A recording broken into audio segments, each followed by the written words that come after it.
Xi Jinping promised a new China dream, but a decade later, it's all crumbling.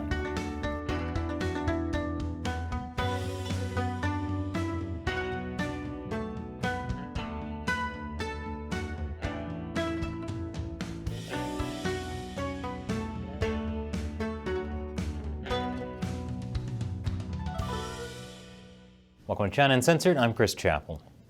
When Chinese leader Xi Jinping first came to power, he talked about a China dream. You know, like the American dream. Even the China dream was a cheap Chinese knockoff. Cheap knockoffs are a feature of communist systems. Individual initiative and entrepreneurial spirit are discouraged by the whole killing you and stealing your stuff. That's not a Chinese thing, that's a communist thing. China had 5,000 years of being one of the most innovative countries in human history. China is kind of like Pizza Hut. It used to be awesome, then a new regime came in, changed the recipe, got rid of the salad bar, and now I spend all my time ranting about how we need to go back to the way things were. Anyway, like most cheap Chinese knockoffs, the China dream is falling apart. Xi Jinping said the China dream was about pushing forward the great cause of socialism with Chinese characteristics and striving to achieve the Chinese dream of a great rejuvenation of the Chinese nation. And a key part of that was his Belt and Road Initiative. I'll let this video from Chinese state-run media explain it.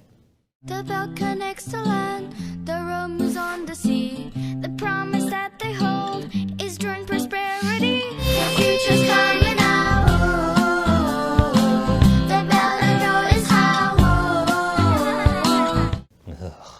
Haunting. It's like Baby Shark if the sharks were told if they didn't sing, their fins would be cut off and put into a soup. Sing, sing like you mean it. So to provide a bit more detail, the Belt and Road is a $1 trillion global investment program, offering loans for construction to developing nations, things like roads, hydroelectric dams, etc. Those loans made Beijing the largest government lender to the developing world by far, with its loans totaling nearly as much as those of all other governments combined, according to the World Bank. Over the years, we've seen just how disastrous the Belt and Road has been to any country that signed a contract with the CCP. Kind of like a deal with the devil, if the devil were less handsome and charismatic and bad at playing the fiddle. Many of these countries ended up in crippling debt. Belt and Road loans played a part in the economic collapse in Sri Lanka and Zambia. The projects have also caused a lot of environmental damage.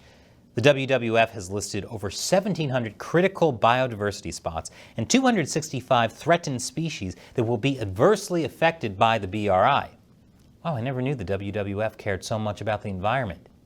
Snap into a plant-based Slim Jim, oh yeah! And apparently the great cause of socialism with Chinese characteristics involves a lot of human trafficking and forced labor. So yeah, things aren't looking good for the Belt and Road. But when I said the China dream was falling apart, I meant literally falling apart. A lot of these mega projects are absolute wrecks. I've seen Jenga towers on rowboats that are more structurally sound. I'll show you how bad it is right after the break. Welcome back. This is a Chinese-built hydroelectric plant in Pakistan. Now, according to the World Bank, hydropower plants can have an operational life of 100 years. And yet, just 4 years after it went operational, Pakistan had to shut theirs down after detecting cracks in a tunnel that transports water through a mountain to drive a turbine. Pakistan is currently in the midst of an energy crisis, so being stuck relying on a broken Chinese hydropower plant turns out not to have been a good long-term strategy. The Chinese firm has since abandoned the project. Not because they screwed up, no. They said it's because of local protests over the plant and the failure of the Pakistan police to offer credible security.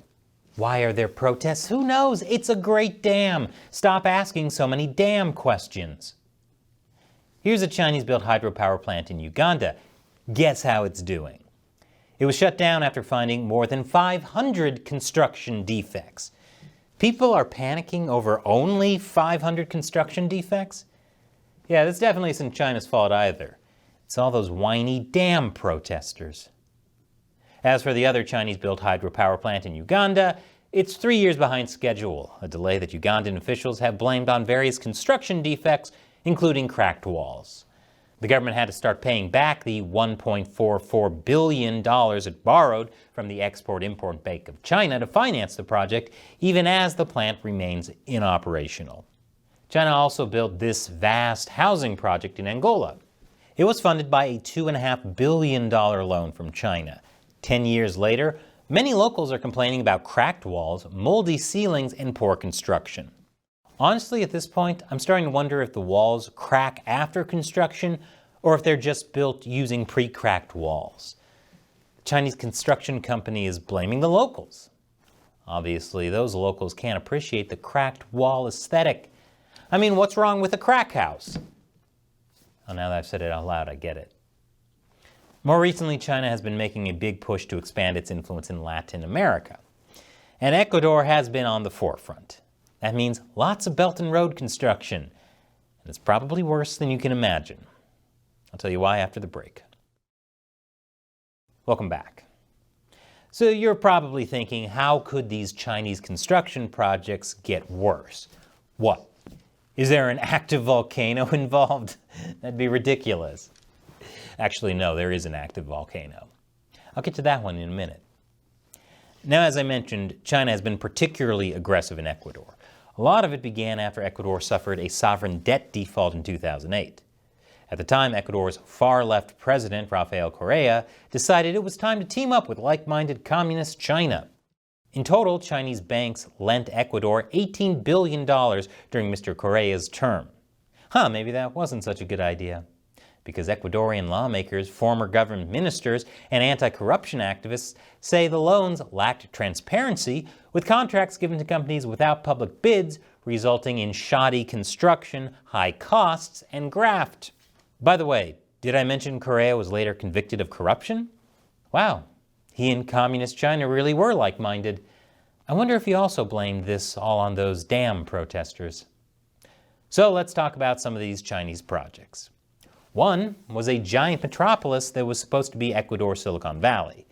I'm showing you an illustration of it because despite a $200 million loan, the project has been abandoned, along with a $6.3 million supercomputer sitting out of doors and unused.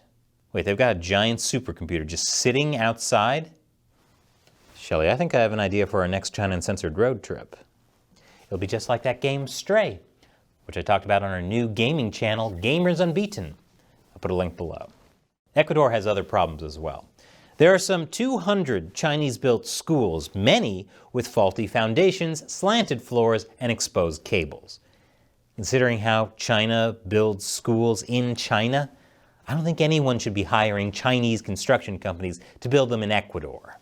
That'd be like seeking marital advice from O.J. Simpson.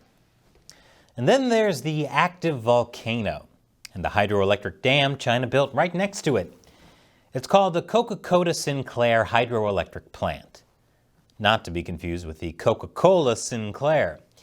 Yes, I am willing to stretch to make a reference to Babylon 5, the greatest show ever. Since opening in 2016, this hydroelectric plant has become Ecuador's biggest source of power.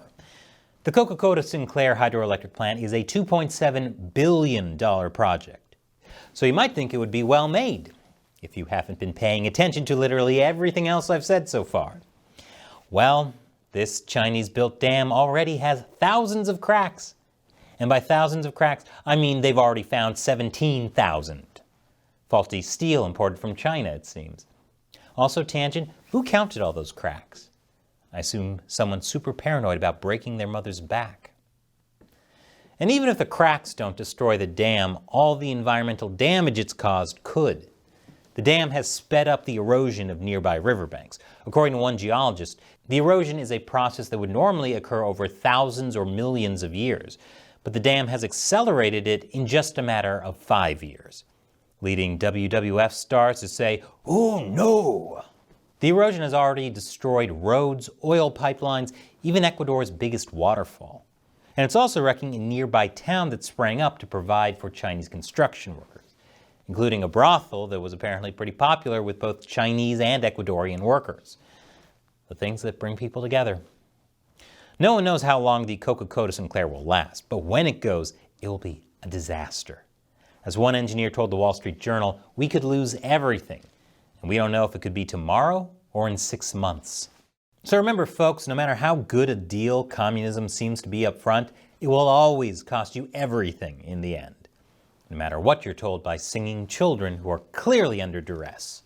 And China Uncensored would not be possible without support from viewers like you, either by liking and subscribing, sharing the show with friends and family, or buying one of these awesome Xi the Poo t-shirts from our merch store.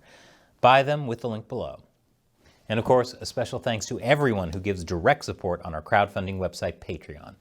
Those are the fans I call the China Uncensored 50-cent Army, who join us in the fight against the Chinese Communist Party. And as a thanks to them, I respond to their questions. David Michael White asks, Chris, what's your favorite piece of Chinese literature about the heavens? Ooh, very interesting question. I'd have to say it's Investiture of the Gods, sometimes translated as Creation of the Gods. It's about the overthrow of the corrupt Shang dynasty and the rise of the Zhou dynasty, but set to a backdrop of epic cosmic battles between the forces of good and evil. It's where the famous story of the fox spirit Da Ji comes from. This has to do with the heavens because ancient people viewed the stars as gods, and this is a story about how some people are elevated to godhood for their heroic deeds. In other words, it's not a story my Catholic school teacher, Mrs. Thornycroft, told me about. Thanks for your question and your support, David Michael White. And thank you for watching. If you want to support China Uncensored, all it takes is $1 or more per episode over at patreon.com/China Uncensored. China Uncensored would not exist without your support. Once again, I'm Chris Chappell. See you next time.